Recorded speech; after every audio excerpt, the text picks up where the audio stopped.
Hay una pregunta que, con el tiempo, se ha vuelto inevitable. Sabiendo lo que se sabía sobre el cambio climático durante décadas, ¿por qué se hizo tan poco? Es sin duda uno de los grandes misterios a los que se enfrentarán los historiadores del futuro.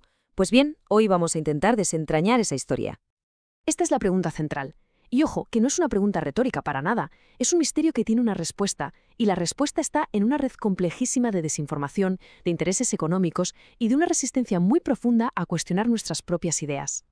Vale, para intentar resolver este misterio, vamos a seguir un rastro bastante claro. Primero, vamos a enmarcar bien el problema. Luego, veremos qué sabía exactamente la industria y cuál fue el manual que usaron para sembrar la duda. Exploraremos la red que ayudó a amplificar su mensaje, el problema ideológico que hay de fondo y, finalmente, el legado que nos ha dejado toda esta campaña. Venga, pues vamos a meternos de lleno. La respuesta, a ver, no es sencilla, pero digamos que se apoya en dos pilares fundamentales. Por un lado, una historia de negación deliberada y por otro, una negativa a admitir que nuestro sistema económico tenía fallos graves.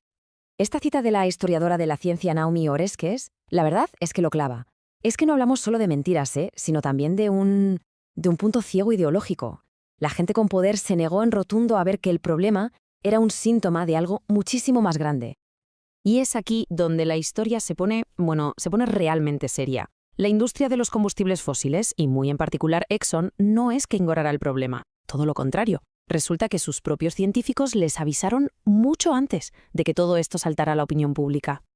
A ver, fijaos en el contraste de esta línea de tiempo, porque es brutal. Durante 2 décadas, la ciencia interna de Exxon no hacía más que confirmar la amenaza, pero de repente llegan los 90 y ¡zas! Giro de 180 grados en su estrategia pública, promoviendo activamente la incertidumbre. ¿Y por qué? Pues muy simple, sabían que la duda es la mejor arma que existe para paralizar la acción. Claro, esta estrategia de sembrar la duda no se la inventaron sobre la marcha. ¿Qué va? Era un manual, un libro de jugadas que ya se había probado y perfeccionado por otra industria que se había enfrentado a una amenaza parecida décadas atrás. El manual, vamos, era clarísimo. La clave no era demostrar que la ciencia estaba equivocada, no, solo hacía falta generar confusión. El primer paso, coger datos y retorcerlos. El segundo, crear un falso debate dando voz a científicos marginales. El tercero, desviar la atención pagando estudios sobre temas secundarios. Y por último, los pasos clave. El cuarto, atacar la credibilidad de los expertos. Y el quinto, que es genial, echarnos la culpa a nuestra huella de carbono individual. Y así ellos se lavaban las manos. Y esto, bueno, es que esto lo deja blanco y en botella. La estrategia es prácticamente un calco, una copia, de la que usó la industria tabaquera para negar los efectos del tabaco, negar el consenso, financiar dudas, atacar a los mensajeros y culpar al individuo. Es que es idéntico. Pero claro, ExxonMobil y las demás petroleras no estaban solas en esto, ni mucho menos. Eran parte de una alianza mucho más grande, una red enorme de intereses económicos e ideológicos que trabajaban codo con codo para bloquear cualquier tipo de acción climática. A esta red se le ha llegado a llamar el complejo de combustión de carbono. Y ahí estaba metido de todo, desde empresas de carbón y fabricantes de coches hasta think tanks de ideología de libre mercado y, por supuesto, grupos de presión política. Y todos juntos, claro, consiguieron amplificar ese mensaje de duda a una escala que era masiva. Y ojo, que de esto hay datos muy concretos.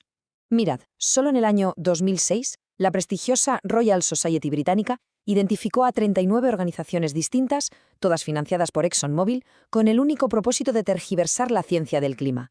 39. Ahí es nada. Y claro, todo este esfuerzo costó dinero. Mucho dinero. Se calcula que solo en Estados Unidos y entre los años 2000 y 2016 los intereses de los combustibles fósiles se gastaron cerca de 2.000 millones de dólares en lobby para bloquear la legislación climática. Una cifra que, vamos, marea solo de pensarla. Pero a ver, la desinformación por sí sola no funciona en el vacío. No, para que todas estas ideas calaran necesitaban un terreno abonado. Y ese terreno era una creencia casi religiosa en una filosofía económica muy concreta que hacía muy difícil aceptar la realidad del cambio climático. El quid de la cuestión, lo importante aquí es esto. El cambio climático es lo que los economistas llaman un fallo de mercado. Es la demostración de que eso de buscar el beneficio propio por encima de todo sin ningún tipo de regulación, pues no siempre lleva al bien común. Es más, en este caso concreto, nos lleva directos a la catástrofe. El premio Nobel de Economía Joseph Stiglitz lo dijo de una forma, muy directa y sin rodeos.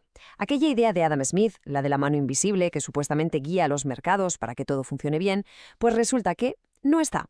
La crisis climática es la prueba definitiva de que no está. Y esto, además, va más allá de la pura economía.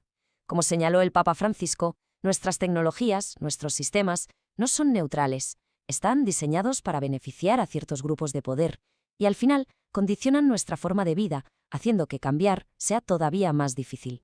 Entonces, ¿cuál es el legado de todo esto? ¿El resultado final?